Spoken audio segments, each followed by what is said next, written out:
এই জীবন লক্ষ ঝড় ঘরকে ভাঙতে চায়, বাইরে কোন সঙ্গী মোর ডাকছে আয় রে আয়।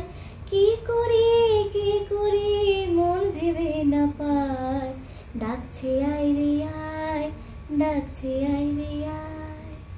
নমস্কার, আমার মিষ্টি ওভেনে তোমাদের সবাইকে স্বাগত। আজকে তোমাদের স্পঞ্জ কেকের রেসিপি দেখাবো, আর সাথে গল্প তো করবই। চলো, আজকে এই স্পঞ্জ কেকের জন্য আমি 3টে ডিম ব্যবহার করব। চলো আজকে দেখে নিই কীভাবে 3টে ডিম দিয়ে স্পঞ্জ কেক হয়। আর গ্যাসে করব আমি সবসময়তে গ্যাসেই কেক করি, সেটাই তোমাদের সাথে আজকে শেয়ার করব। চলো, আমি আজ কেকের জন্য হ্যান্ড বিটার ব্যবহার করব। তোমাদের যাদের কেক করার ভীষণ ইচ্ছা, তোমরা সবাই এই হ্যান্ড বিটার একটা কিনে নাও, তাহলে যে কোনো কেক তৈরি করতে পারবে। আর ক্রিম করার জন্য এই হ্যান্ড বিটারেরই দরকার হয়। মেজারিং কাপের সেট খুব দরকারি। এই সেটের মধ্যে 1/2 যে কাপটা থাকে সেটা ভীষণ দরকারি। বেশিরভাগ কেক আমাদের মাপ হয় 1/2 কাপের ময়দা লাগে।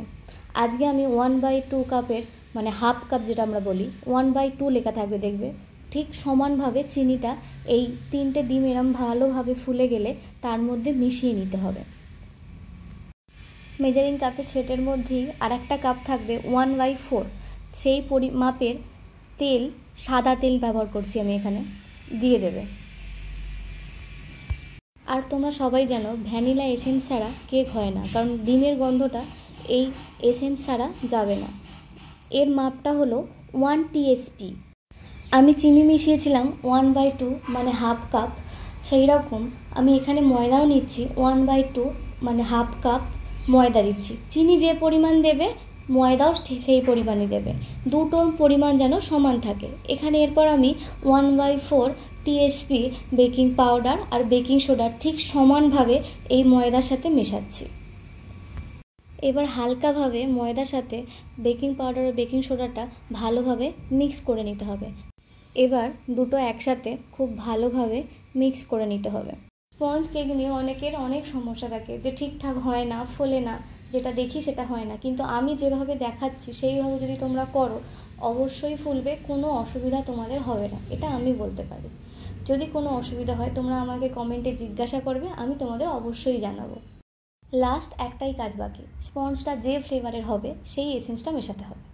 আমি এখানে স্পঞ্জটা ম্যাঙ্গো ফ্লেভারের করব, তাই 1 TSP মাপের এসেন্সটা মেশাচ্ছি।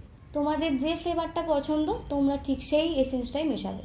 মাপ হচ্ছে 1 TSP, ওই মেজারিং কাপের মধ্যেই আছে সাইজটা। ঢালার সময় অবশ্যই বাটির ঠিক মাঝখান দিয়ে যেন এটা পড়ে। যে বাটিতে কেক বসাবে সেই বাটিটার গায়ে যেন এই ব্যাটারটা না লাগে।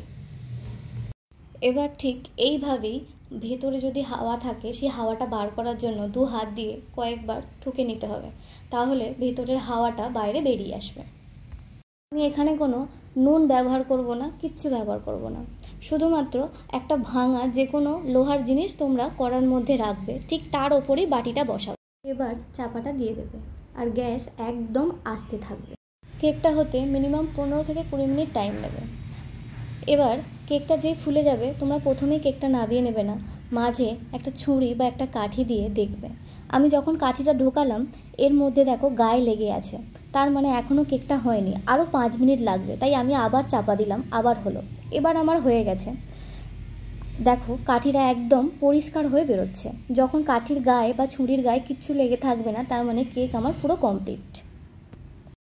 এবার কেকটা বাটি থেকে কিভাবে বার করব সেটা তোমাদের আমি দেখাচ্ছি, তোমরা সবাই এবার একটু দেখে নাও। আজকের ভিডিওটা তোমাদের কেমন লাগলো অবশ্যই জানাও। তোমাদের কোন কোন জায়গাটা বুঝতে পারোনি সেটা আমাকে কমেন্টে লিখলে আমি তোমাদের রিপ্লাই দেবো। আর কেকে বানালে কেমন হয়েছে সেটাও জানিও।